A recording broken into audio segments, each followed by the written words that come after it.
Alrighty, so we've got a match here. I believe this is a play-in match for the following season of League between Unagi.don and graceg.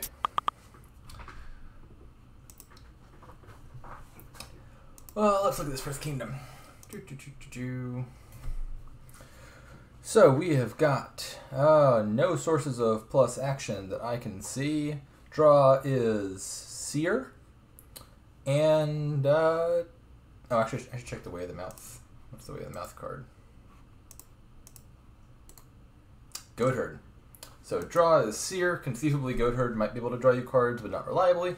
I see no plus buy, although Sculptor can gain you cards. Mine and Pillage can, I guess, technically gain you cards. You can trash with Junk Dealer or any card as Way of the Mouse to play it as a Goatherd. What are you doing here? It doesn't look like a very strong kingdom. There's not a whole lot going on. I would think that you're probably just playing with Seer and Sculptor and flood your deck with a few silvers. Seer's really good at drawing silvers. Sculptor's really good at gaining silvers. You'll trash a little bit maybe with Junk. I don't even know if you bother getting Junk Dealer. I probably wouldn't. Like Necropolis is already a Goatherd. Other cards can be Goatherd as need be. I think I'd probably just open Mill Silver or maybe Cut Purse Silver is even better. And then just hit 5 a few times. First one is probably Sculptor. Maybe second one Sculptor as well. And then buy Seer a bunch. Let's see what they've done. So, Unagi.don opens double silver. That's not bad. I think Cut Purse seems better to me. Cut Purse is as good as silver at hitting 5 for yourself, and it's more like to deny your opponent 5 because it'll discard one of their coppers. Grace opens... I see. I understand now. Unagi.don had the Necropolis in hand, so they had to trash a copper. In that case, silver makes sense, I suppose. Better to trash a copper than to keep it around just to buy cut price. Grace opens with Silver Sculptor, which is a real nice play for them. Yeah, I like that opening. They're able to do that because they drew a card with Goatherd. Where's this going from here? Unagi.don has a Junk Dealer. Junk Dealer is, I mean, it's never a bad open. I can't really criticize it. I don't think it's really necessary here because you've already got at least one trasher, if not multiple, in the form of the Way of the Mouse card. But, I mean, Junk Dealer is certainly not a bad card.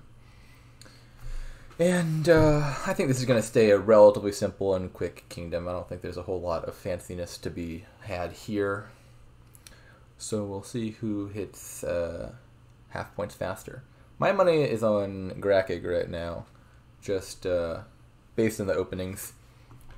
Maybe it actually would have made sense. So if I'm in Unagi.don's position, and I see that turn 1, graceg has not played their Necropolis, and I'm, maybe I'm already on the fence a little bit about playing my Necropolis' Way of the Mouse because I'd like to buy Cut Purse or maybe even Mill. Maybe you do actually decline to trash a copper turn 2 as Unagi.don because you know that not only do you miss out on Cut Purse, but you're also drawing graceg an extra card. And, that helps them open with a 5-cost card turn 2, which is real nice. And so maybe it actually would have made sense to just decline to trash as Unagi. Can't say with certainty.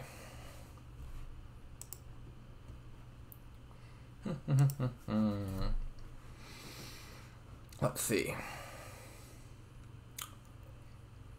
I would expect that you probably start greening here really soon, like turn 8 or turn 9 is probably the latest.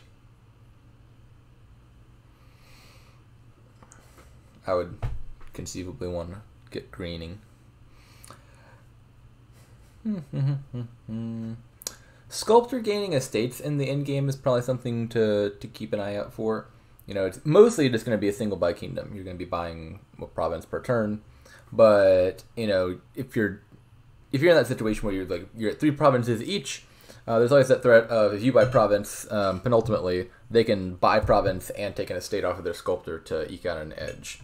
So that's an additional advantage of Sculptor here is the ability to just score an extra point at the very end game. Or not even a state. I don't know. Why would you gain a state? You could just gain a mill off of Sculptor, which is strictly better. Same point applies though. Snakeface says, boo to gold. That is a good general reaction to basically anytime someone buys gold. I would never want to gold in this kingdom. In fact, I think if you were to offer me a free silver or a free gold in this kingdom, I would just take the silver over the gold.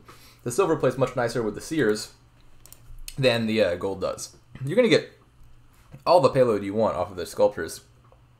I think you want 1, maybe 2 Sculptors, and then the rest of the 5+, I'm just clicking Seer. And then once it starts hitting 8, I'm clicking Province.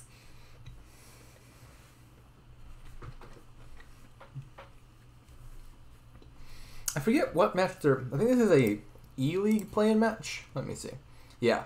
So I believe these players were both in the F division of the league, and they play second in their respective divisions. And so the winner of this match will promote to E-League next season and move on up in the world.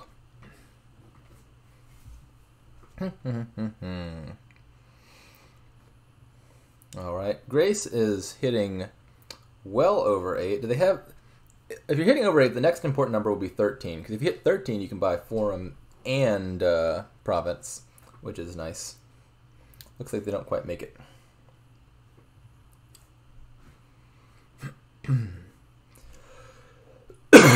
I do kind of like the mill games, though. You know, gaining silver is also good, but gaining mill scores you a point, and it also plays nicely with Seer. And you don't really need to hit huge numbers, super important. Just hit 8 and you're good. Can unagi.don get to 13 here?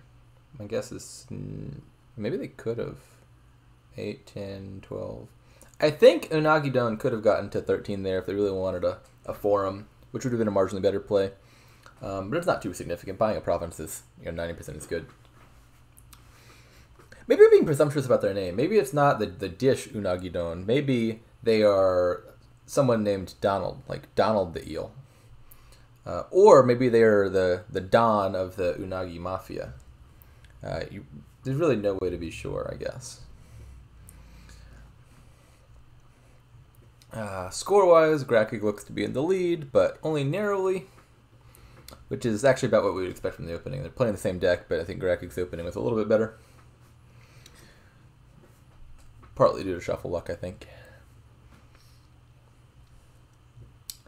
Yeah, this is not the most scintillating kingdom. I think they've rolled a relatively boring kingdom for game 1. They both more or less identified the right strategy and have played it accordingly. I think unagi.don probably made a bit of a mistake opening with the junk dealer on their first 5, and maybe that'll cost them, but I think they probably would have been slightly behind either way.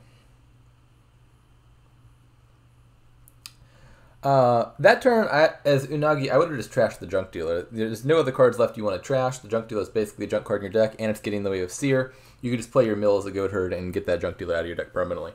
Not sure why they chose not to.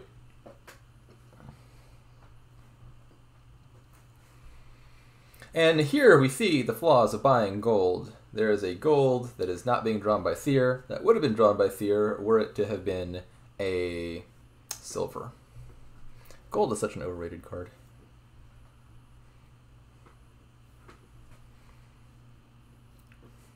I wonder if Fairgrounds will see any play here. Are they even at 10 unique cards?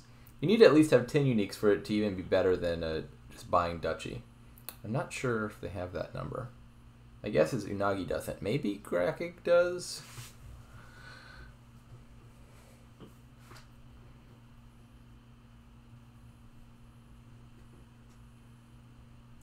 Let's see. Unagi's deck has Silver, Mill, Sculptor, Seer.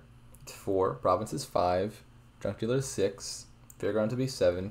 Yeah, I think Fairgrounds is actually only worth 2 for Unagi. So, not super appealing. Maybe for Grace. Grace has Province, Silver, Gold, Sculptor, Mill, Seer. Yeah. Yeah, I don't think either of them's looking to get Fairgrounds here. So as Unagi, I think you can ditch that Necropolis now. And then I would sculpt a mill because it's coming down to the wire on points. Yeah, looks like they're doing the right thing here. And then you buy the province, no question. Buying the third to last province is often very good, largely because buying the second to last province is often very risky. And you want to leave your opponent with the second to last province. At least in simple kingdoms like this. The penultimate province rule, I think, holds relatively well in scenarios like this, where your deck is doing very little.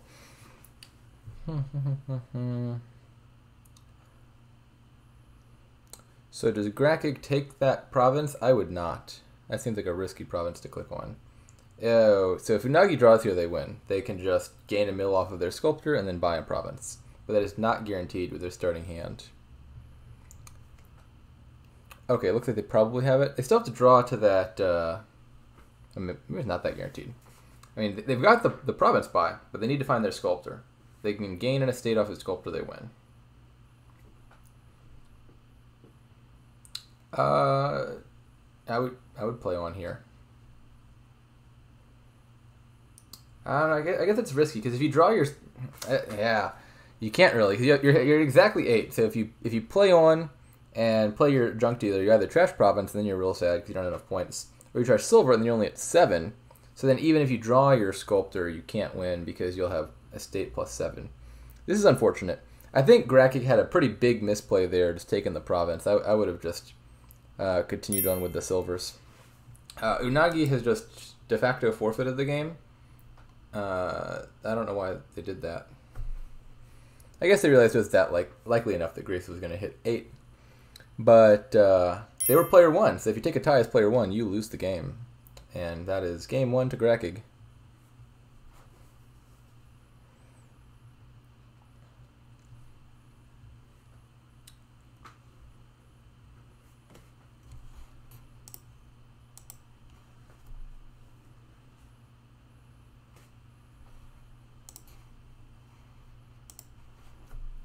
Game 2 starting any minute now.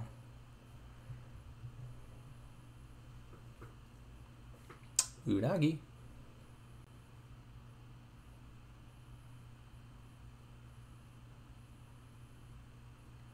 Unagi.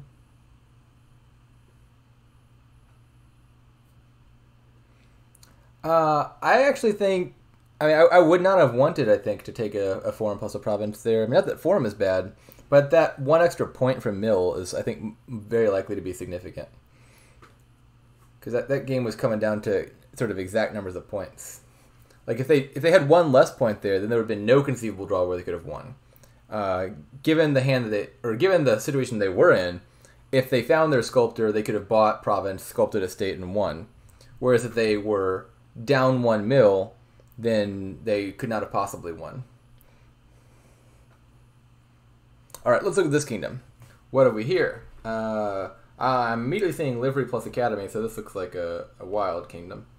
We got trashing in the form of doctor and lookout and monastery, plenty of trashing, and I guess technically flames gift off of bard. The only action is academy, but academy is more than enough action here because we have livery around, which can gain you horses, and every single time you gain a horse, you'll get +1 action, and livery can gain you oodles of horses. So I think once you get that set up, actions will be basically no object. And we got plus buy with market square. I guess the only thing that's a little bit sad here, there's not a whole lot of 4 or higher cost cards I want to gain all that badly to trigger livery, and some decent 3 cost cards. But yeah, it's still overwhelmingly clear to me that you're playing a livery deck with academy, and then the horses will provide you all the draw you could ever want. I think you probably often buy like a skulk, even like over gold maybe, because buying the skulk and for the gold will get you like a bunch of horses. It's like if you have 2 or more liveries in play and you buy a skulk, the skulk is 1 extra junk card in your deck, but then you can trash it later with monastery or something. And then the very buying of the skulk gets you +2 cards from your 2 horses and +2 actions, or +3 actions from skulk and the 2 horses and academy. So I'm looking to get as quickly as possible to like livery academy things. How do you open? Probably depends on your starting hand. On 4, ew. Oh no, graceg, no. I mean, I was just talking about why buying skulk is good after you've got the livery stuff set up and running, because of the card and the action effect. But opening skulk just sounds abysmal to me. You want to get thin fast. If I had 4, I would buy doctor, overpay, and trash a card. If Nagi has 2, I think 2 could be... Or did they have 3? They had 3-4, but they bought a monastery. I think Lookout's a little bit better than opening the monastery. It trashes off the top of your deck, which is a little nicer. But monastery's not terrible. But they also bought a skulk. I'm still very anti-skulk. Skulk's a junk card. Don't like it. I would think something like... On 3-4, maybe you could do like Lookout cargo ship. Could be a good opening. Cargo ship's really nice because it's like a silver, but it immediately gets into your hand whatever you buy. So like if you hit 5 with a cargo ship, you buy a livery, it's straight into your hand next turn. You see cargo ship turn 3, you're super happy because you're getting the 5 into your shuffle before you reshuffle, which is super duper nice. And graceg has bought a minion and has brought me much sadness. I don't understand why you'd ever buy a minion here. You know, minion is a card that, if you're not building a minion-centric deck, is basically just like an expensive silver. Because like +1 action, +2 coins is essentially equivalent to silver. Silver is also +2 coins and doesn't cost you an action. And silver is not that good of a card. Minion's good if you can like spam a bunch of them and then you just like play 3 minions for coins, play 1 minion to discard and redraw. But minion plays very poorly with standard draw cards, where you just like put all the cards in your hand at the same time, like Smithy or something like that. And there is phenomenal normal draw in the form of livery. And so I don't want minion at all because it's basically just like a $5 silver. Minion is not academy and it's not livery, and those are the two things I really, really want whenever I hit 5. So very anti-minion buy. I do see liveries getting bought now, 1 by each of them. I'm now doubly confused. If graceg planned on getting livery anyway, why are they first buying minion? I don't understand that. I'm very confused by that.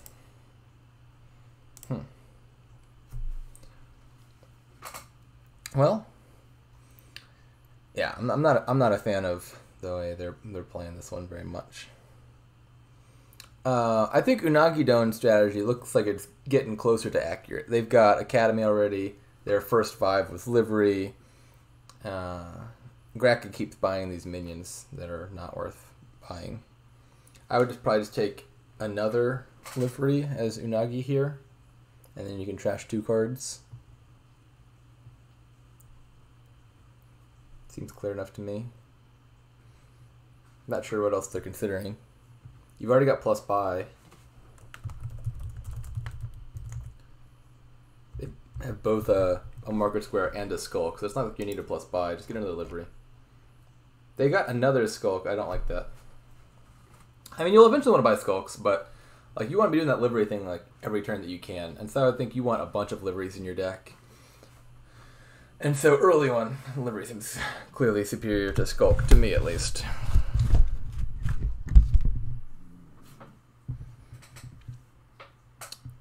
The curse attack really does not hurt here, because, I mean, well, actually for graceg it might a little bit. But theoretically, you should be gaining like a bajillion horses per turn, which means your monastery can trash as many cards as you want it to. Which means the curse just gets immediately trashed. That's pretty funny.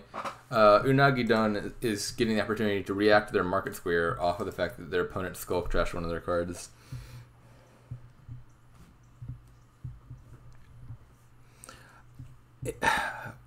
Five skulks are already bought, and for the life of me I could not explain why.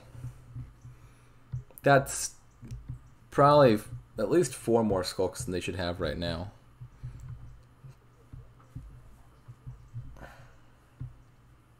Okay, now he's doing normal things again. I like the livery buy. Livery's a good card. You want that.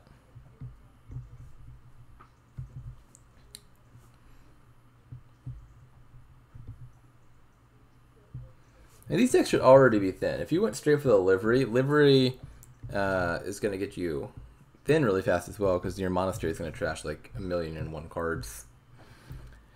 What does graceg buy?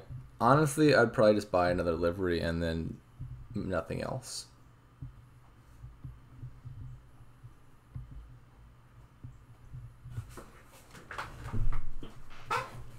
graceg's play is not suggesting to me that they really like the, or maybe they don't see the value of the livery strategy, because they're doing all sorts of other random stuff.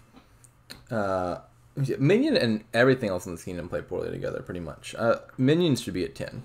Minions are not at 10 due to graceg's questionable strategic choices. Like, the minion is next to the livery. Maybe graceg just keeps misclicking, and she's just like intending to click on livery, and she keeps clicking the minion button instead. That's my best guess, because I don't know why you'd ever want a minion in this kingdom.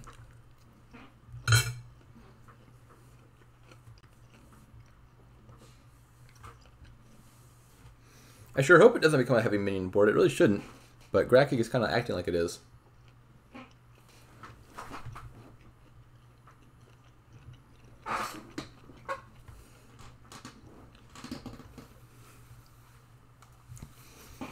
I feel like you could be like quadruple provincing by this point in the game. Like, play the liveries, draw like 40 cards, trash all your cards with something or other to activate market squares, get like 40 more horses.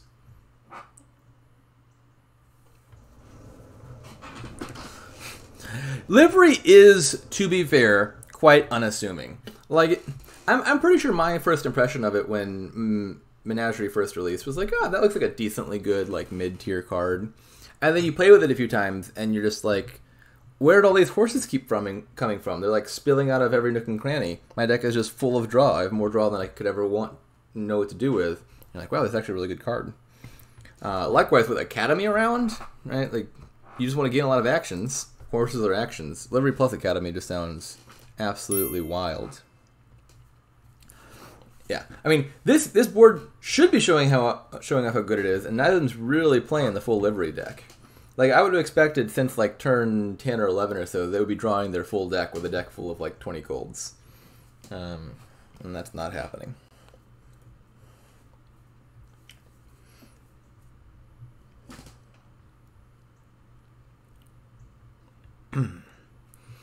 In fact, I'm pretty sure the first time it really sank into me how good livery was right when Menagerie first got released.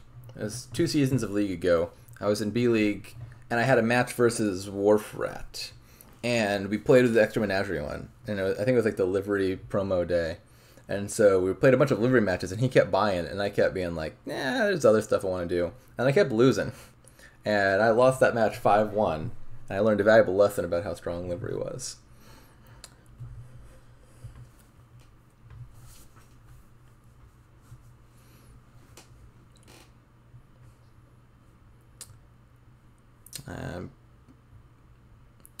Why is graceg in the lead? Okay, maybe it's a little off track a little bit, but it felt like Unagi was heading a little bit closer into the right direction. Like they weren't taking detours in a minion, but I see a minion in their hand now. They were going straight for livery sooner, Academy sooner. That felt more close to accurate.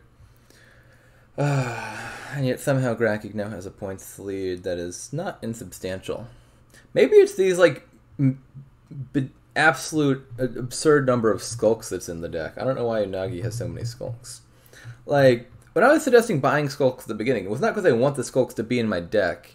It's because the buying of the skulk gets you a bunch of horses, which gets you even more villagers, and then what was I going to say? And then you trash the skulk again to Monastery, because the skulk itself is kind of useless. I mean, it's plus buy, I guess, so it's not totally useless, but it's kind of useless. It's not because you actually want so many skulks. They keep buying all the skulks. Locust trashing the province, honestly, is not the biggest thing. Like, it's a pretty significant hex, but I think it often gets touted as, like, the, like, ultra hex example. Like, oh my god, the Locust hit the province. But if you turn province into duchy, it's like negative 3 VP.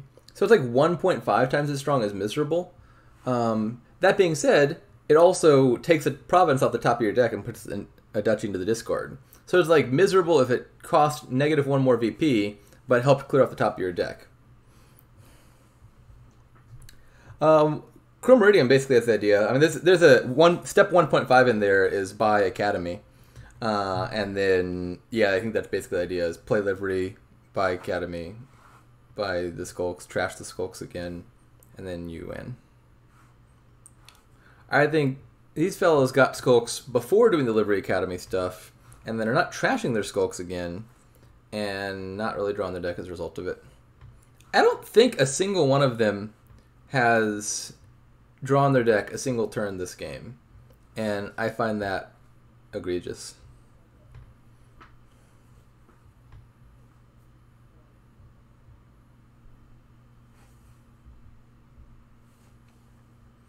Why did graceg top deck a minion? That seems like a very poor choice. You could just like top deck the gold and then discard all the other crap, and you know you have a hand with gold coming up now.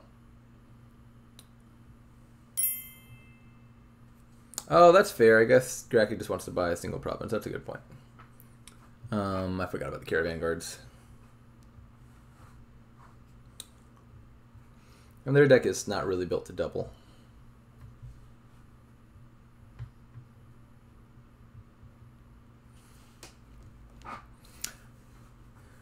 This is still looking to be in graceg's favor, I think. Like, maybe Unagi's deck is marginally stronger, but there's a decent points lead, and it's not that much stronger. Maybe that changes things a bit. Envious and Twice Miserable. Those are two strong hexes. Maybe Unagi's got a good shot at this after all. Well, let's see. graceg does not have a Caravan Guard in play this turn, so now they're only hitting 7. I wonder, as graceg, you could consider play the livery first and then pitch the rest of it, because it's functionally a duchy 2 coppers. And then maybe there's some chance you hit 8, although it's still relatively low. I think I'd at least try that. Yeah, Unagi, those hexes actually kind of put Unagi back in this thing.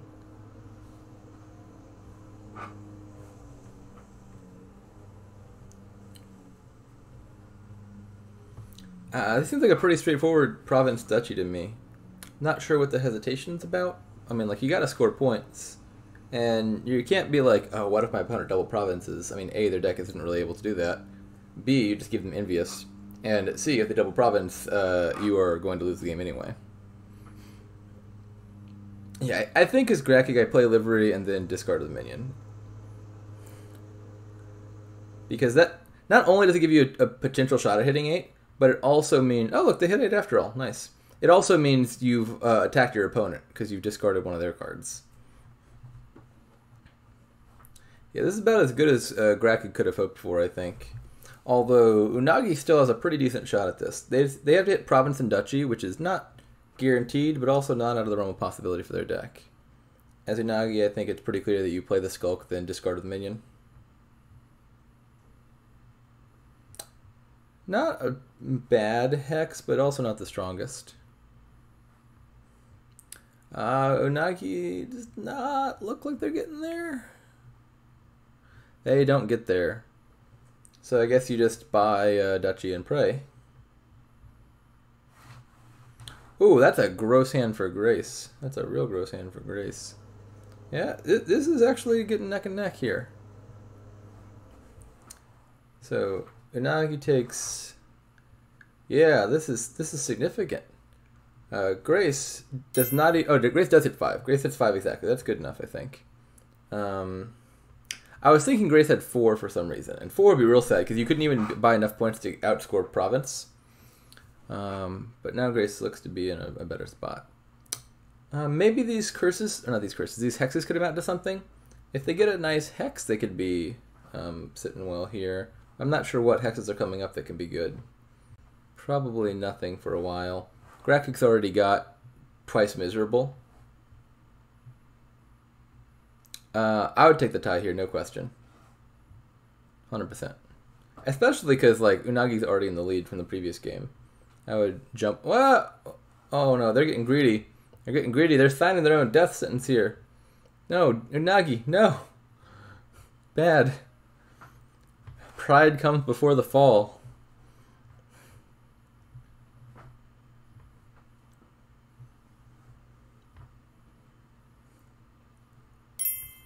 Yeah, they should have taken the tie. They took the tie in the game that they were player 1, and the tie was a loss. And they passed up on the tie when it actually made strategic sense. Oh wait, was I saying Unagi was in the lead based on last game? Yeah, it's 0-2. My bad. I knew that, and I forgot that. Never mind. Yeah, I'm not sure why Unagi chose to fall on the sword there. What have we here? This looks very money-ish. So we've got Wharf, which is really good. And we have no action, which makes everything else look really bad. So I think some variation of Wharf money.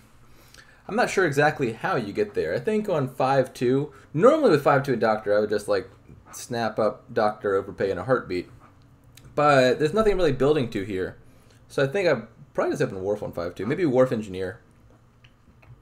And then pop the Engineer for like 2 silvers or something. Yeah, I think so. On 4-3, I could consider single Amulet Devil's Workshop, I think is what I'm leaning to right now. Like, double Amulet's good for getting real thin. But I don't think I'm super concerned with getting super thin, because I'm mostly playing money here. So I want to get those estates trash and maybe a few of the coppers. But I don't need to get real thin real fast. And Amulet plus Devil's Workshop I think is kind of nice, because like, if they collide, you probably trash a thing and get a gold off of it, which is totally fine. Amulet Silver could also be fine for getting to Wharf earlier. Double Amulet's not terrible or anything, but I don't think it's what I would do. The problem, of course, is just that, like, the terminal I want to ultimately be playing with is Wharf, and if I have a bunch of Amulets, there are just eventually going to be cards that I can't play once I've got the Wharfs around and I'm spending my only action on Wharf. Let's see what they actually did. Unagi takes Wharf Engineer. I like that. I think the other option is like Wharf Nothing. Engineer makes sense, though. I'd definitely pop it here. I don't want Engineer to stay in my deck. graceg takes Devil's Workshop Amulet. I like that. And graceg has a real nice turn 3. They get to trash an estate and gain a gold, and they play their Amulet turn 3, so it's going to go right back in that shuffle. That's pretty nice. I would think I would prefer the 5-2 here for sure, but graceg's shuffle luck for having had 3-4 is pretty good, and Unagi's shuffle luck for having had 5-2 is pretty bad. If you buy Wharf and then it misses the shuffle, it's, honestly kind of about as bad as buying it in the second shuffle. Although Wharf is a card that misses shuffles often, because you play it turn 4, it's kind of going to miss the shuffle anyway. I think this is anyone's game. I don't think anyone has obviously much better draws here. Yeah, I think I basically agree with what Snakeface is saying. Is the biggest drawback of the double amulet is just I want Wharfs soon, and then the sooner I get the Wharfs, the sooner the amulet stop being valuable.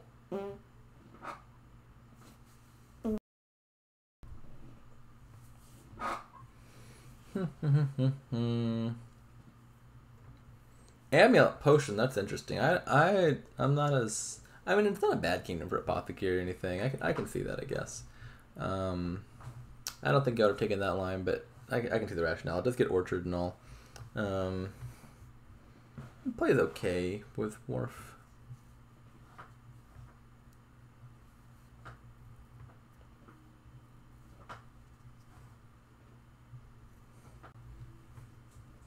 If you hit 9 early, maybe an interesting interaction could be something like buy Masterpiece, overpay 1, buy Commerce, and then you're basically getting like a copper, a silver, and 3 golds into your deck for 9. Which, oh no, that's only 2 golds. Maybe it's not as good as I thought it was. Like, the gold doesn't count for itself.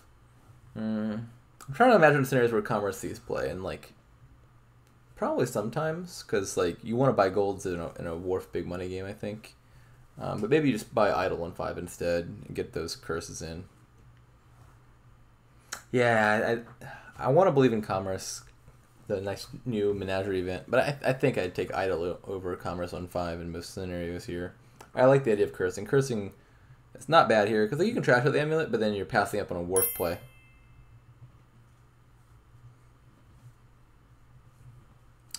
Is an imp worse than nothing? I'm not sure. Actually, maybe it is, yeah.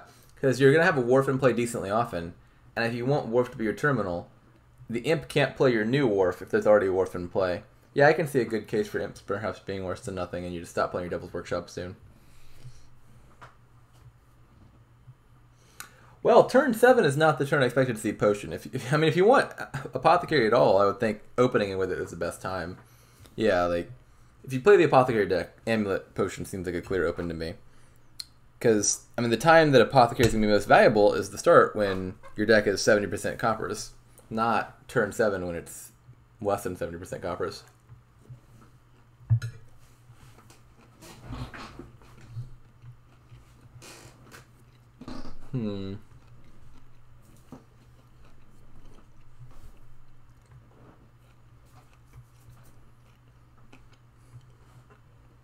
Not totally sure who's in the lead here. I'll have to get a good sense of their deck. How many wharfs do they have? Let me see. Gains a wharf. Looks like a 2-to-1 for Unagi. I don't think I'll be taking so many idols as graceg right now. I mean, I was talking about idols a second ago, but step 1, I think, should be to be getting a bunch of wharfs. And graceg has not yet done step 1. Idols are step 2, if anything. I think I probably want 3 wharfs before I start taking idols, I think. Maybe 2 wharfs and then like an idol and then a 3rd wharf, something along those lines. But definitely I'm buying a 2nd wharf before I touch any of that stuff.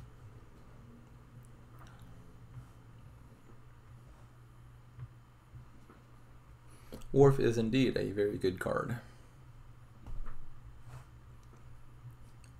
Unagi could do the thing I was discussing. Masterpiece Silver Commerce. Get copper, silver, 2 golds for 9. What's that work out to on average?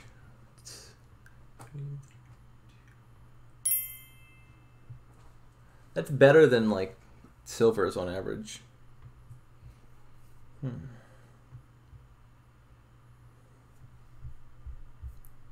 Okay, so we had the first province by graceg. Do we see Unagi mirror that? I would expect so. I would be sad if they don't have orchard points from Wharf by the end of this game. That would be an absolute travesty. Oh, I don't think I realized until just this point that it was graceg who had both of the Devil's Workshops. That seems very excessive. Yeah, that 2nd Devil's Workshop is basically just going to be gaining you imps a lot, and I don't really want imps here. I would have definitely never bought the first one. Or definitely never bought the second one, I mean. Unagi hits 7, which is a slightly awkward number, but not that big a deal. 3rd Wharf, I would think. I think I'd take a 3rd Wharf here. Okay, let's take an idol.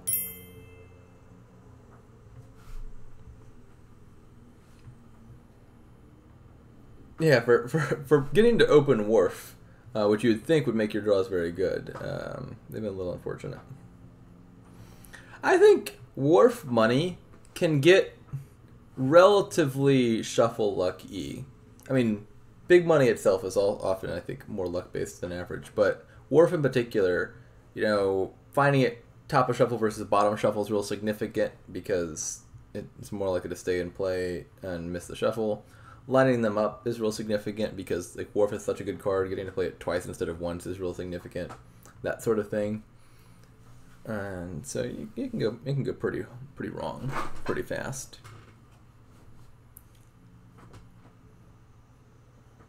Maybe graceg is angling to get a bunch of orchard points towards the end. Like they're keeping their 2 amulets around. They're getting imps.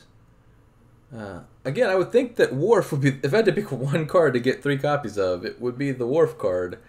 But they seem less concerned with that.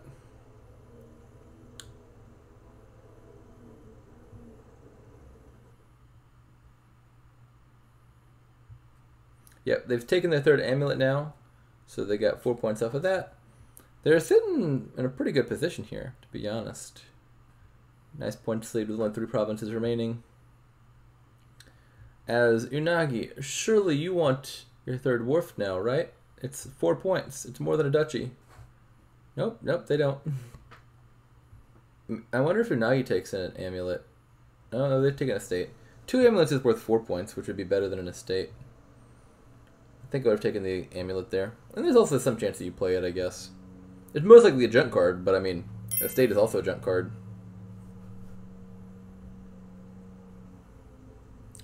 graceg missing province doesn't seem like the hugest deal ever. Like a duchy still keeps the lead for them.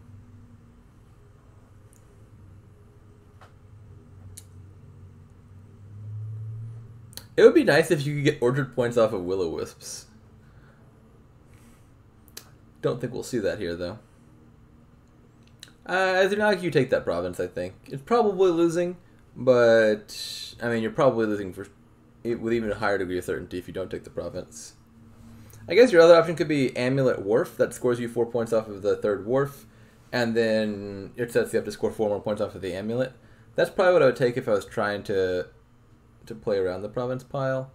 But I don't like that by as much. Duchy Estate is 4 points, but it's just like worse cards.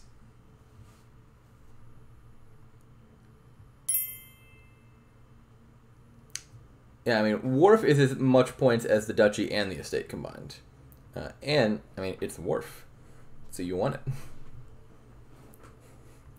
it. Wharfs should not be at 7 this far into the game. Like, if there was exactly one card in this kingdom that mattered, it is that one. And they're getting Orchard points off of Amulet. They're getting it off of Imp, almost getting it off of Apothecary. And poor Wharf is just lonely and unloved. And I don't understand why. Silk Road. That's a way to score. Is that why maybe that's why they're going for the Duchy and the Estate. It was so they could power up the Silk Roads. But I mean, Silk Road is just so bad. I don't believe in this. I don't think this strategy is going to work. Looks like Graceg's got it in hand now. They could have saved themselves a click if they put the silver on top instead of the imp on top. But it still wins.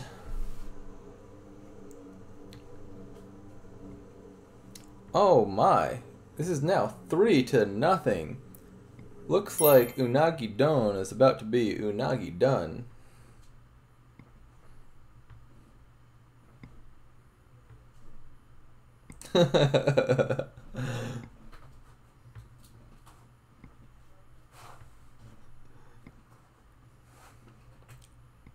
At least it's Unagi's turn to go.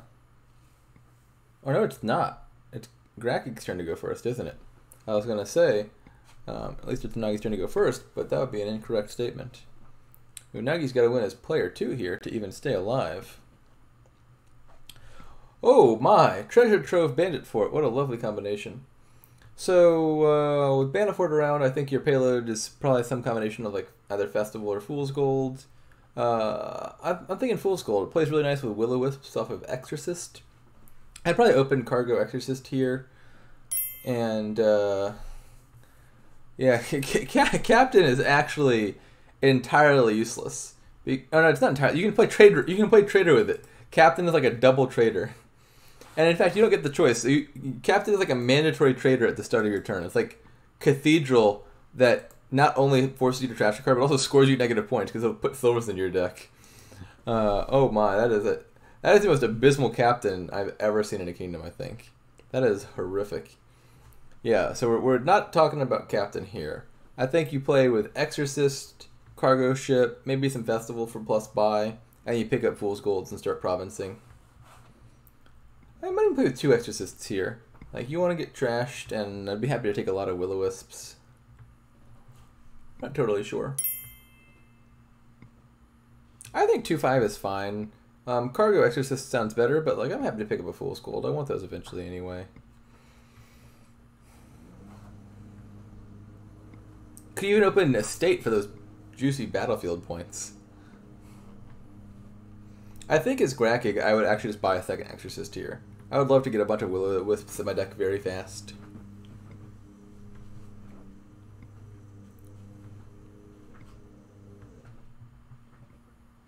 Actually, Graceg could guarantee they hit 5 if you don't set aside the Caravan, and then you set aside your Will-O-Wisp instead.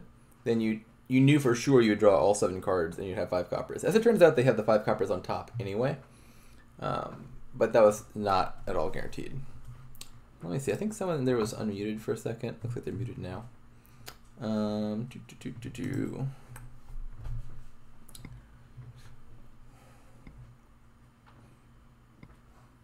Yeah, I think I'm very much on Team Fool's Gold here. Battlefield also encourages greening relatively early. I'd be looking to take provinces probably as soon as I'm hitting 8, I think. Like 8-point province is not bad in a kingdom here that's not super strong. Nice hand for graceg. Buy 2 Fool's Gold, trash a copper. I think they're mostly doing the right thing here. It looks like they both got Exorcist. Oh,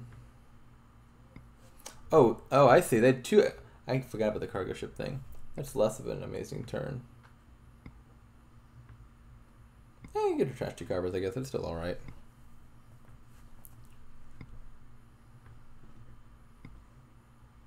Fool's Gold here, I think.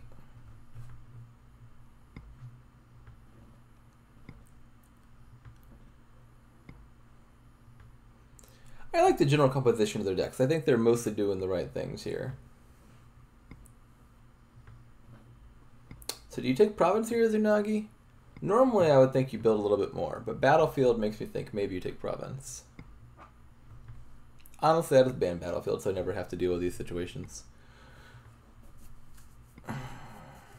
Here's the bottom of shuffle. I think maybe you can afford to build one more turn. Yeah, I think the Caravans are totally fine. Maybe like Fool's Gold Caravan was better, or Fool's Gold Festival even. But yeah, Caravan seems alright to me. There's graceg, Fool's Gold Festival, Fool's Gold Caravan. 2 Fool's Golds. I think yeah, that seems good to me. 2 Fool's Gold seems totally fine.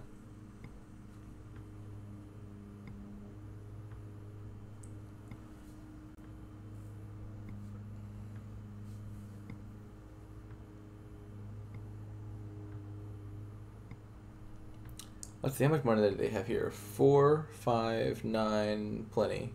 Undo that. Undo that. Why are you doing that? Don't do that. Yeah, they undid. Yeah, you don't want to play all your treasures here. You want to keep 1 copper back to trash with Exorcist. Yeah, you can buy Province Fool's Gold, I think, and then you're happy.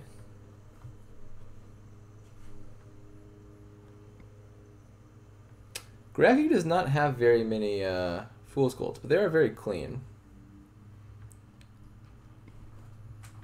So they'll line those Fool's Golds up relatively often. They'll get most of those coppers out of the way, and you can like turn the second Exorcist into an Imp or something. I think I'm liking... I mean, unagi.don's got all those Fool's Golds, but I think I'm still liking graceg's position here. We might be seeing the 4-0 sweep. I would have honestly kind of seriously considered buying a state there. Like, it's basically a duchy worth of points. I'm not totally sure. I mean, I don't dislike cargo ship, but I would have thought about the estate actually. Partly because the battlefield points are at 10, and so if each of you greens, 1 more turn each, that estate is going to be like a 4 victory point difference, because it's 2 more points for you and 2 fewer points for graceg. That's a decent number of points.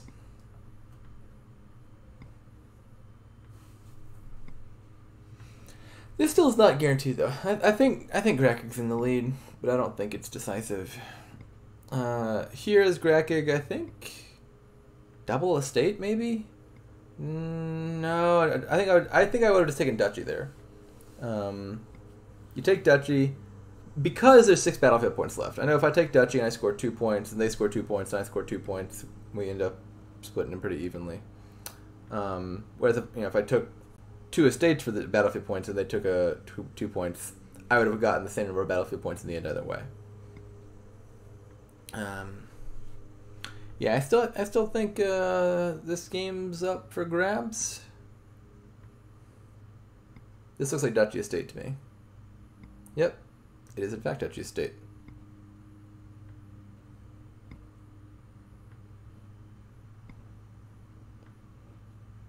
One good or bad turn could decide this game.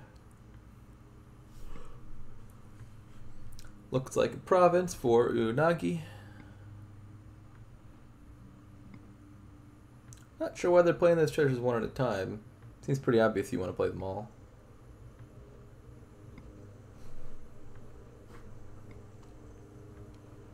Set aside the province.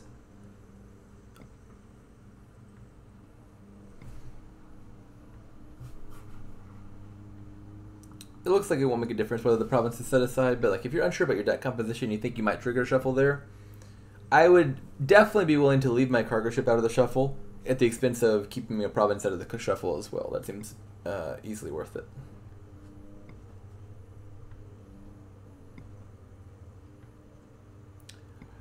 Oh, why did you not trash the copper? Okay, they're undoing. Yeah, buy duchy, trash copper. Or maybe you don't buy duchy. Maybe you could have just bought gold there, and you say, I need to get both provinces to win. And you forego the duchy to maximize chance of hitting 8. I'm not totally sure. I'd have to think about that one more seriously, but it's possible. Gold could have been better than duchy there. I'm not sure. Yeah, imp before caravan seems like a mistake.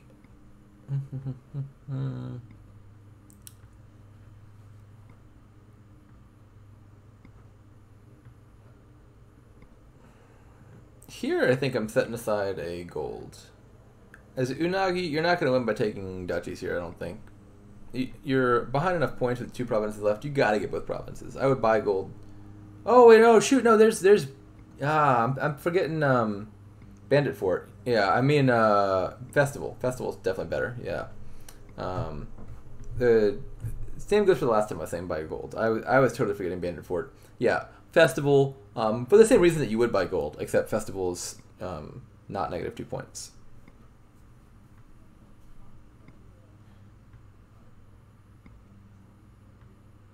Instead, Unagi takes duchy and does not even bother setting it aside. Not that it really makes a difference.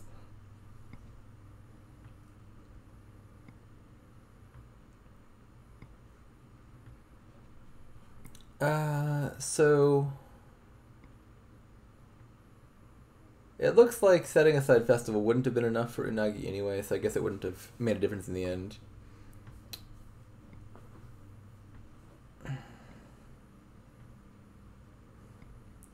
So here is Unagi, you buy province. No, why are you playing? No, stop it. Undo that. Stop. No, go back. Unagi, no. Die. If they just play the 3 Fool's Golds, they could have trashed the copper. I'm definitely looking to trash a copper here. Copper doesn't help you hit 8. I don't know why they deliberately avoided trashing copper there.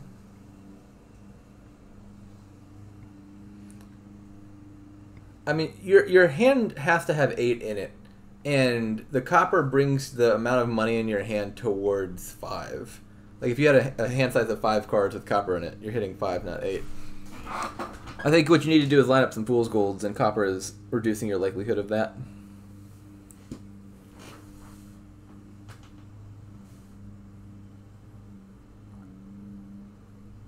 We're getting real close here. It's basically whoever hits 5 next.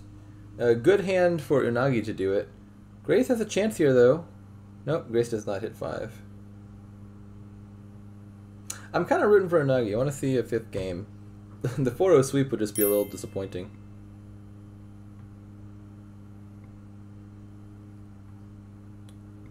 Why are you hitting 5? Are you asking why it's like important that you hit 5? I don't think it is. Oh, someone is unmuted. Who is that? Oh, they're good now.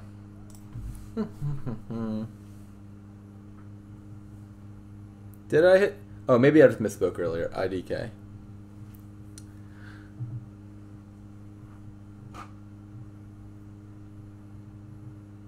Alright, we are going to see a 5th game. Unagi lives to don another day.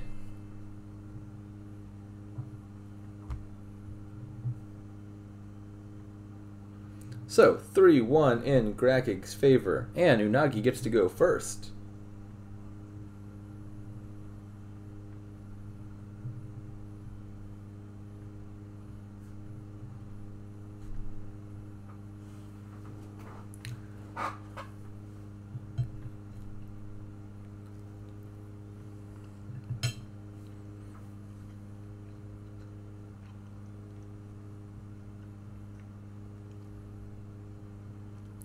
What have we here? This looks unexciting. Not a huge amount going on. So, actually, I'm not a fan of this kingdom. This looks like a kingdom where Cardinal is going to be annoyingly actually kind of useful. So we have no actions, which is significant. You can't really build a big engine with no actions. But you do have capitalism, which makes Cardinal and Secret Cave, although that's less relevant, kind of functionally non-terminal. So capitalism itself is kind of action-esque in nature. The significant card here in the early game here is Magic Lamp, because Secret Cave is around. I think you're really going to want to try to pop your Magic Lamp as soon as you can, which means getting 6 unique cards into play. How do you do that expediently? Well, Enchantress seems great at that. Enchantress is itself a unique card, and you play it one turn, and it stays in play for the next turn, so it'll count for both of those turns, and it draws you a bunch of cards on one turn, which is a good way to spike a 6 unique card hand. Night Watchman seems bad, because Night Watchman, being a night card, will not go into play until after the buy phase, so Night Watchman cannot count as a unique card for Secret Cave purposes. Experiment of mixed value. On the one hand, it draws you a bunch of cards, which is good for setting up a Magic Lamp activation. On the other hand, it leaves play immediately, so it itself does not count. Yeah, upgrade seems like clearly the first 5. I would love to upgrade my estates into experiments or secret caves, or even silver and enchantress. I think you're probably looking for your 5s to be, or your 6 unique cards to be copper, magic lamp, enchantress, upgrade, secret cave, silver. Seems like the most viable, something along those lines. Try to get like a copy of each of those, and then play towards activation. Seems like a good goal. And maybe if you hit 5 again, normally I think this would be a kingdom where, like, if you take out Secret Cave for a second, I would take 2 or 3 upgrades to get clean fast.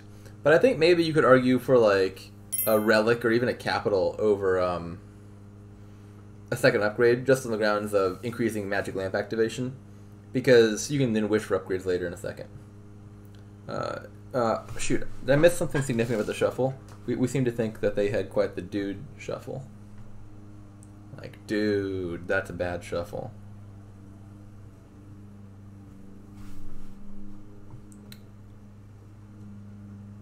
Oh, I see. graceg has exiled Unagi's upgrade. That is a little bit sad. Yeah, I think after step 1, which is pop lamp, I think what this is probably going to devolve into is get capitalism and get a bunch of cardinals, and then just mass exile each other's deck. And then you might just have this like little mini night war going on where the cardinals exile each other. And then once the cardinal pile empties, you can't get them back, and then stuff just starts sitting on the exile mat. I don't know. I'm not exactly sure how this is going to go, but cardinal seems like a strong card here.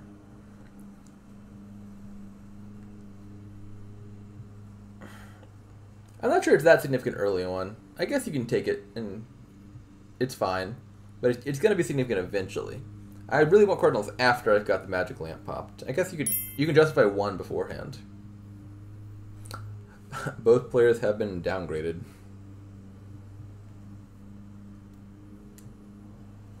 I did move cardinal to my dislike list. I'm not a fan of it. It's either insignificant in most kingdoms, and then in the kingdoms where it is in, it's kind of annoying.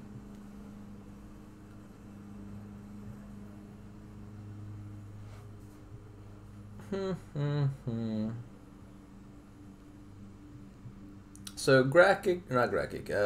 Unagi's already got capitalism. That seems premature to me, doesn't it? They only have they have 2 terminals? I guess they now have just gotten their second terminal. Well, I mean, clearly it's not graceg, otherwise they would have put a space there and capitalized it like you did.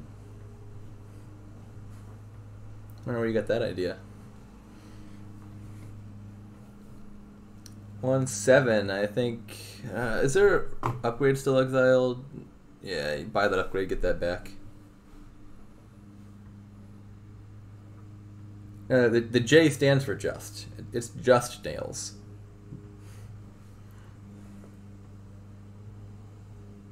James Bond nails. My father's name is James Nails.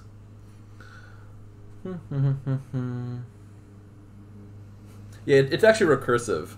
The J in J Nails stands for J Nails, and in that J Nails, the J stands for J Nails.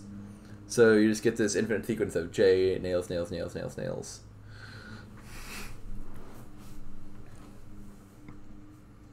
Oh, that is cute. Yeah, I mean, you can't force your experiment into play like with a way or anything, but if your opponent plays an enchantress, you can play experiment, let it get enchanted by enchantress's effect, and then it stays in play for magic lamp purposes. That is actually quite cute. Okay, here, play Unagi. Play the experiment first. You might have a chance at activation here. I think there's probably some sequence of draws here that could work. Yeah, this is it. This is it. All right, they got it. Okay. Now we're getting into gear.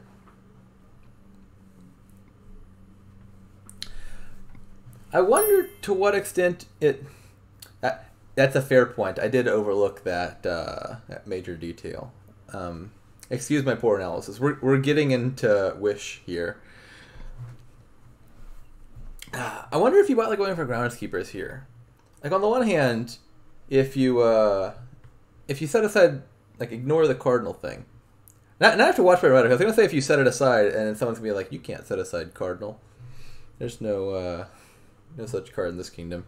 If we ignore for the moment that cardinals existed, groundskeeper clearly seems better than provinces and whatnot to me. There's plus buy. There's enough draw and trashing that you can like score a ton with groundskeeper. That being said, I could foresee a problem where if you go for groundskeepers early, then they all just like get exiled or something by the mass cardinal strategy before you actually score with them. That could be a little bit of a problem. I still think I'd do groundskeeper anyway. Probably just groundskeeper is so much better than provinces, even if I lose a few. Let's see. Wandering Winder says, you want a bunch. Groundskeepers? Maybe. Duchies? Maybe. Who knows? But they want a bunch of something. Yeah, GKs. Yeah, I think I'm on Team GK.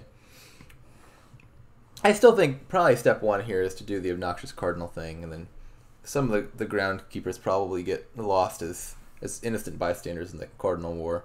But yeah, there's a good point that... Oh god, I'm going to have to pronounce this out loud.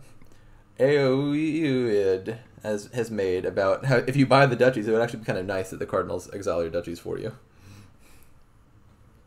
Well, step one was pop the magic lamp, I guess. But I think that... Actually, are we even both past that? One of them's past that stage.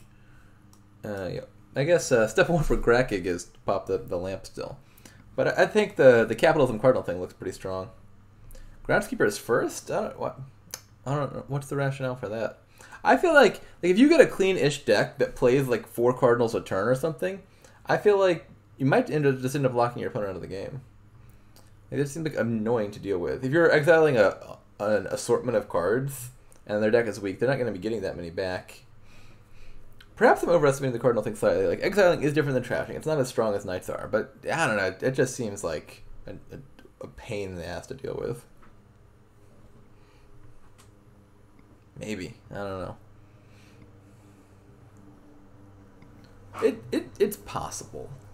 But like what happens if the piles run out? Like, you get a majority of the groundskeepers, and then I take a few, but then I exile a bunch of yours. Or likewise with the cardinals, or whatever the piles happen to be. The cardinals will get quite troublesome when piles get low. Yeah, graceg is super behind, and that is because Unagi got that magic lamp pop early. I wonder if that's due to the play. Let me go back up and look and see. Yeah, I mean, they both open cardinal, which is not an opening I would take if I was trying to expedite magic lamp activation. Actually, maybe I guess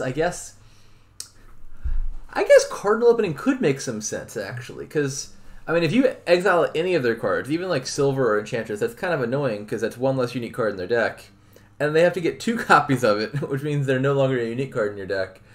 I can see the rationale for the early cardinal, I suppose, and they did hit upgrades, so they paid off in this particular kingdom. Upgrade early seems fine. Capital early seems fine. I think Relic is better than Capital, but Capital's not that bad. I think they might have gone too heavy on experiments. Like, Enchantress and Silver would be very good for activation. But then again, like, both of them are doing more or less the same thing early. Yeah, it seems like a fair resign from graceg. Okay, comeback time for Unagi. Now we're going into Game 6. Unagi could tie it up. We could see a 7th game here.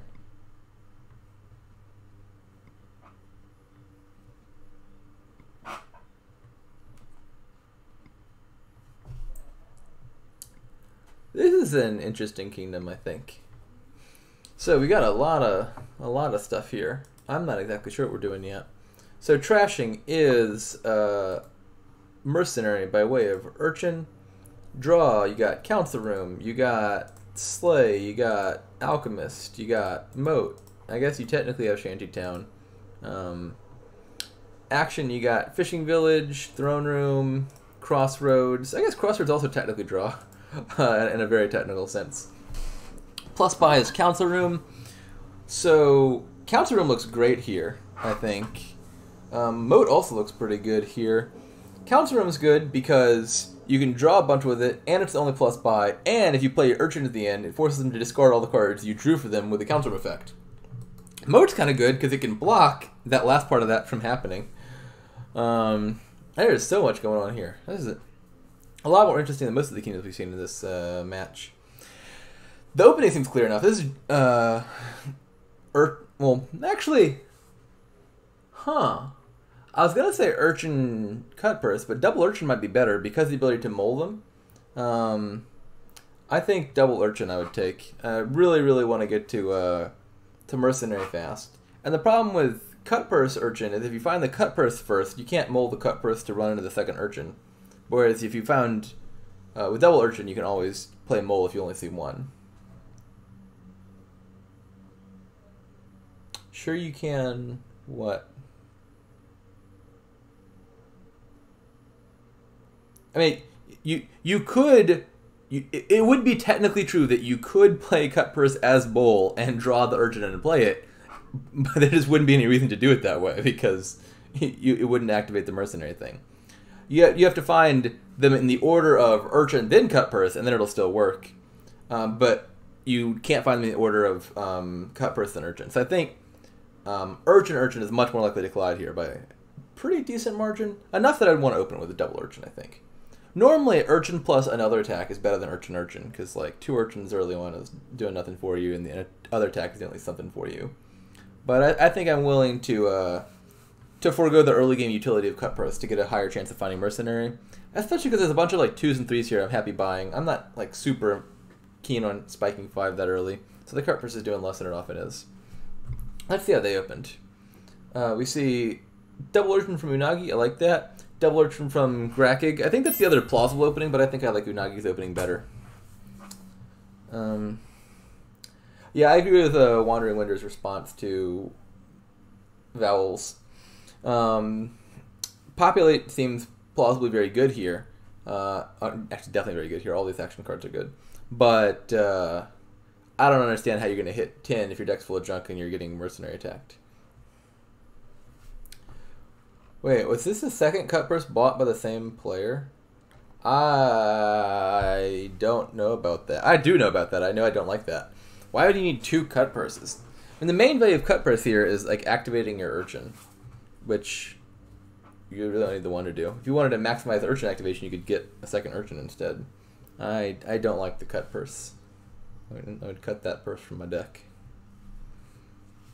Okay, so Unagi activates their mercenary. That being said, I mean, wait. graceg had actually already gotten their mercenary by the time they bought the second cut purse. That doesn't make any sense to me. Why would you ever want... Yeah, that is so... Why? I'm so lost. You just added a new terminal to your deck in the form of mercenary, and you decide the correct play is to add yet another terminal? I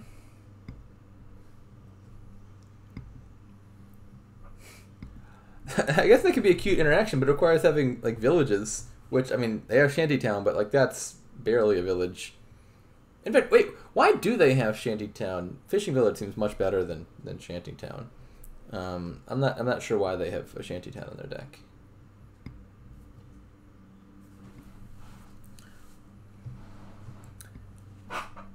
I imagine if you got hit by the little combination Wandering Winter is describing, where you you discard down to mercenary and 2 trash cards, and then they cut purse you, and you're like, oh no, I've only got 2 cards left in my hand. You can always mold the cut purse, or not mold the cut purse, mold the mercenary, and then that's not great, but it salvages the turn a bit.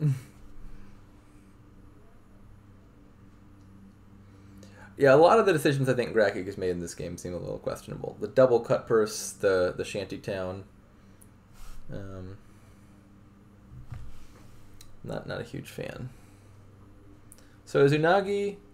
That's it. I think I would have just trashed the silver and the estate. Not 100% on that, but the attack seems nice. The money seems nice. The silver doesn't seem that important. Moling it's fine. I don't think this is like a terrible line or anything. What do you buy here? Fishing village, I think. Fishing villages seem really good to me. I like to have fishing villages so I can load up on council rooms. Is there a good way to top deck mode here? I think the answer is no. You can top deck in one if you buy a new one each turn via like Slay. That doesn't seem worth it. Like buy a new moat every turn, then discard Slay instead of playing it just to top deck the moat. That's more trouble than actually just eating the attacks.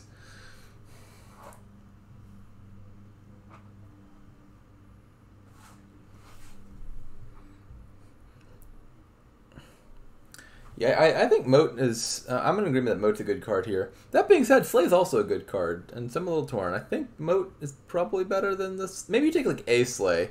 Having a Slay in the deck gives you a little flexibility, and the rest of the twos are Moats. Not totally sure.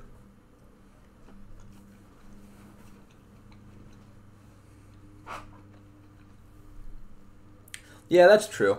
Maybe you don't worry too much about getting Slay yet, because you know get some off of popular anyway.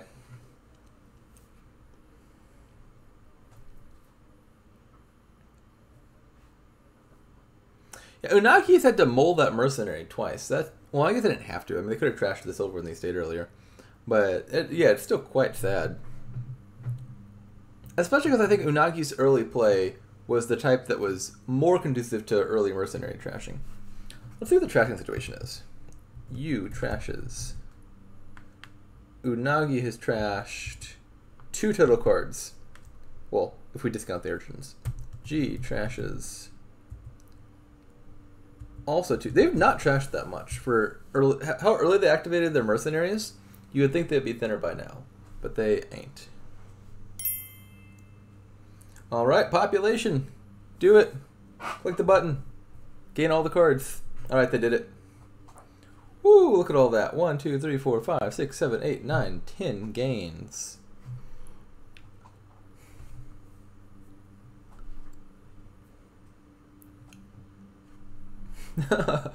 That hand of double cut purse Shantytown feels so deserved.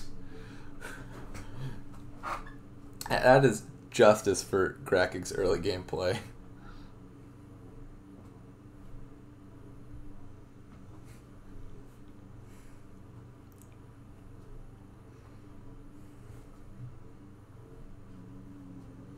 I think you just buy another council room here. Oh, no, they're playing on the mole is interesting. I totally forgot that mole exists. Yeah, this is working pretty well. Now you get to top deck a council room, top deck, or maybe top deck throne room. Council room's probably better, right? You only got one more council room down there, I think, is graceg. Yeah, I would top deck a council room, I think.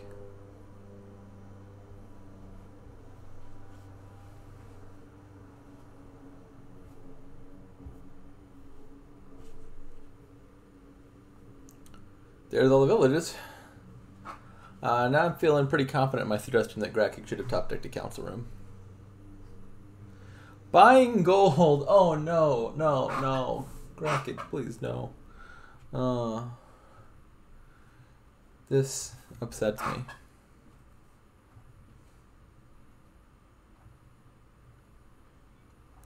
I gotta root for Unagi because I'm rooting for Game 7. I want to see the comeback.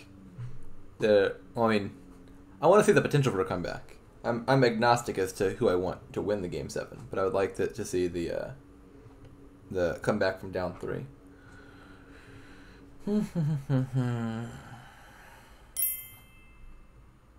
Yeah.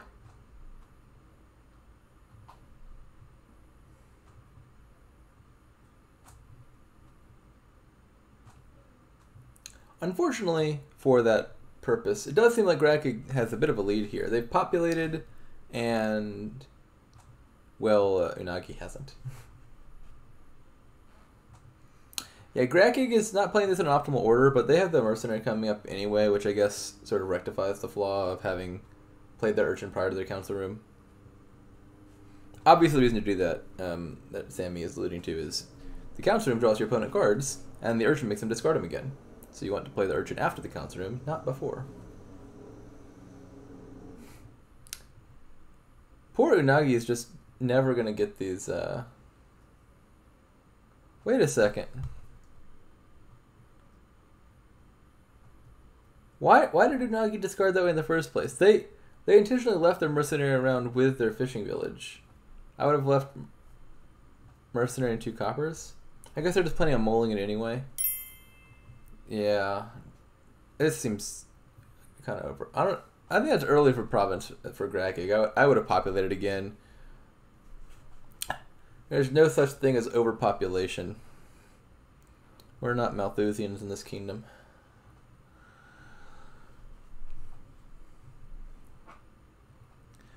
Like, the terminal balance of this kingdom is a little bit off. Like, you're throwing more terminals into your deck than villages by a slight margin, but you can also just, like, feed the bad terminals, like Cutpurse, to your mercenary anyway and be totally happy.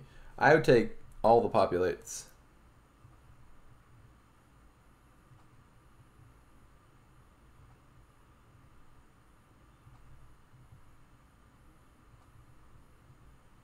Well, if you count the first crossroads, the first crossroads you have, it's even.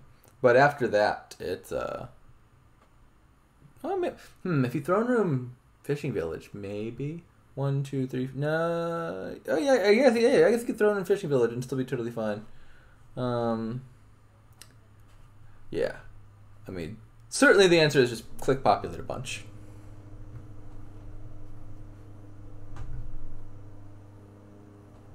So you got what? 5 terminals: Slay, Cutpurse, Moat, Crossroads, Council Room.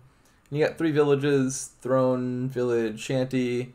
But you can eke out 2 extra villages if you like Throne, Village with those. So with the right play order, I think you could balance this out.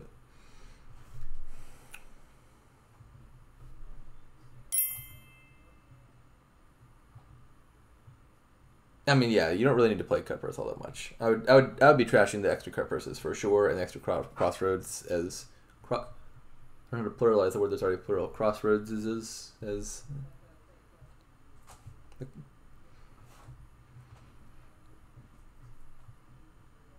I don't. I mean, maybe you could keep Cutpurses around, but like I don't know, terminal silver doesn't seem like the best way to get money.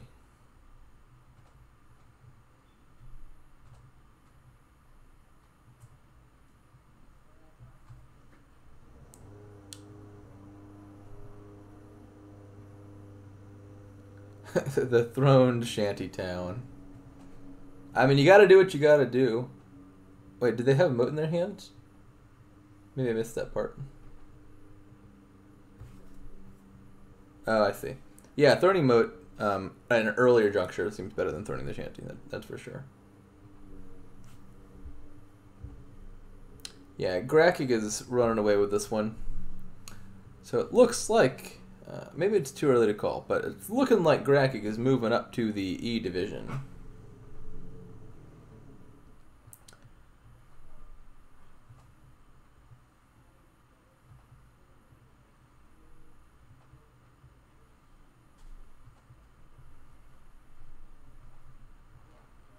I guess it is fitting after all. Graceg's the one with the E in their name. Unagi's the one without. I almost really like this kingdom. The one downside is like the urchin mercenary opening thing is gonna be like real significant and potentially like really lock you out of the game. Like Unagi just had some real sad mercenary hands that I think were just mostly poor luck. I like their opening marginally better. But yeah, the rest of this kingdom looks real fun. A lot of interesting cards. Way the Mole's pretty cool here. Populate's pretty cool here.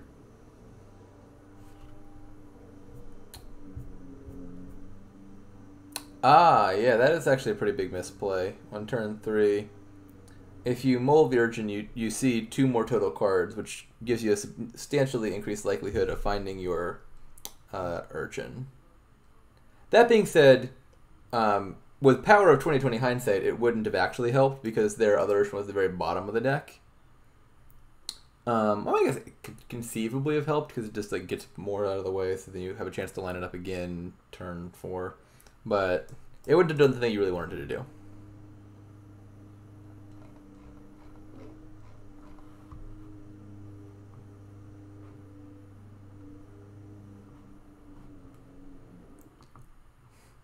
That's a good... Yeah, why would you discard Shanty down there? You really want to throw in the council room. Keep the Shanty, play the Shanty, throw in council. I'm not really sure what graceg's plan is here.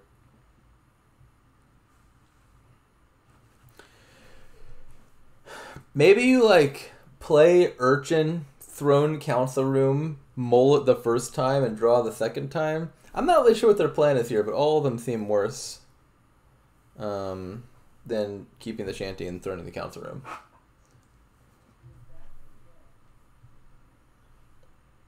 Unagi's deck is kicking off now, but I think it's still too little too late. Can you justify populating again here? Probably not. I want more cards. Maybe you have to. I mean, they don't have many council rooms.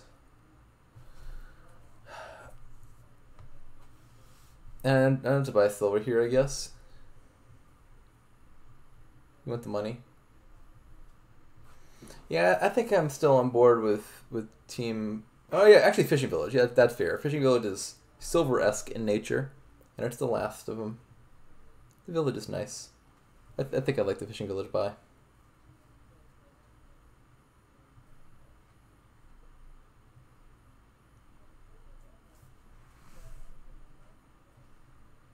Moat on top. Happy times for Unagi.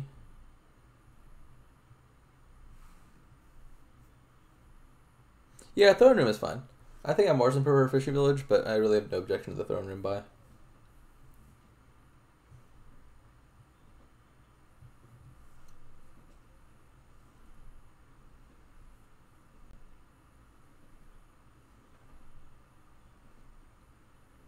Why does graceg still have coppers?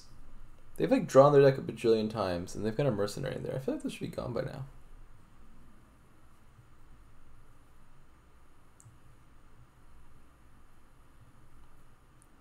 No good way to draw on here with your Shanty. Just barely missing it.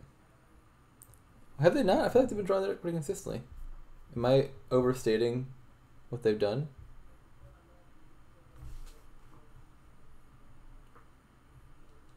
Maybe they're not quite... Okay, maybe they're not drawing their deck every single turn. Perhaps I overstated.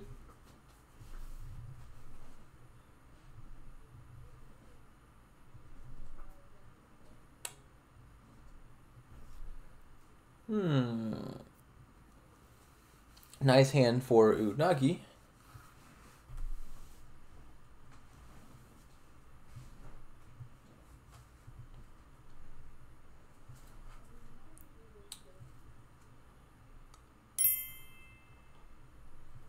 You have to specify there. We have both of the CRs in this kingdom.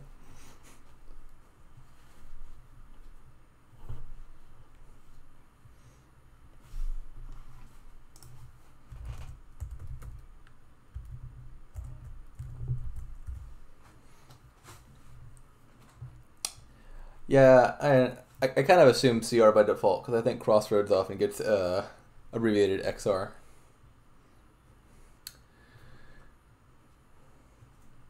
I wanted to make the cut purse joke, but I couldn't do that effectively verbally, and so I had to resort to text. Yeah, I mean, I'm liking the direction Unagi's deck is going. They're just a few turns behind. It's not impossible they win here, although my money's on graceg right now. I really hope Kroom does not catch on as the name for Council Room. That's just aesthetically very unpleasing to the ear. All right, we'll call all of the cards from now on by that name. So we got Purse, Troom, Kroom, Crodes, Favillage, and Stown. and Watmole. I hate basically all of those. If you capitalize both of the first two letters, I'm fine with it, because then I naturally read it as C room or something, or tea room. But troom and croom just sound bad.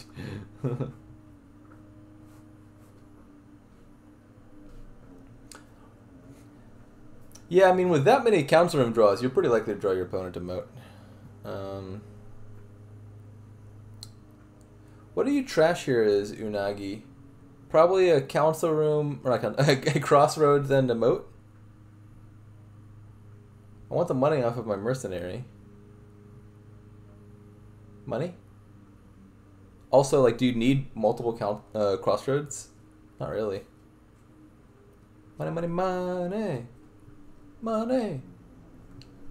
True story. I used to always watch, or back when I was a kid with my family, we'd always watch The Apprentice, the reality TV game show thing that Donald Trump used to host back when he was just a reality TV star. And that was the opening theme for that show. Man, I don't understand how anyone watched that show thought he was going to be a good president. Oh, wait, Unagi is not playing the mercenary. Why not? Unagi, it's money. It's not like you need the extra crossroads and stuff in your deck. You should be trashing more. Yeah, I don't mind the idea of buying coppers. I'm not 100% sure, but like, there's definitely a good argument for you've got good draw anyway, and you really need to really escalate your deck's money. This looks like a good enough turn for graceg to win. Do you throw in the mercenary? I think I would just trash 2 coppers of the mercenary and hope to find a better throne target.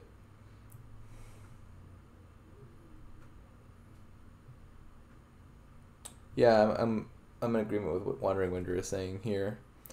I really hate this order. Why would you play your throne room on the cut purse before playing mercenary? I mean, you'll see 2 new cards, and then if you decide I think cut purse is the best target for my throne room, you can just throw it afterwards anyway. But at least preserve the option of like, oh, maybe I found a better card that I want to throne room more. Not that it matters. graceg is winning this game, and thereby the match. Congratulations to graceg on E Division, and condolences to unagi.don, who will remain sequestered in F. They were posing a comeback there. They were coming back after losing the first 3. They won 2 in a row, and graceg was like, I ain't having any of that. Good games, and good luck in the following season.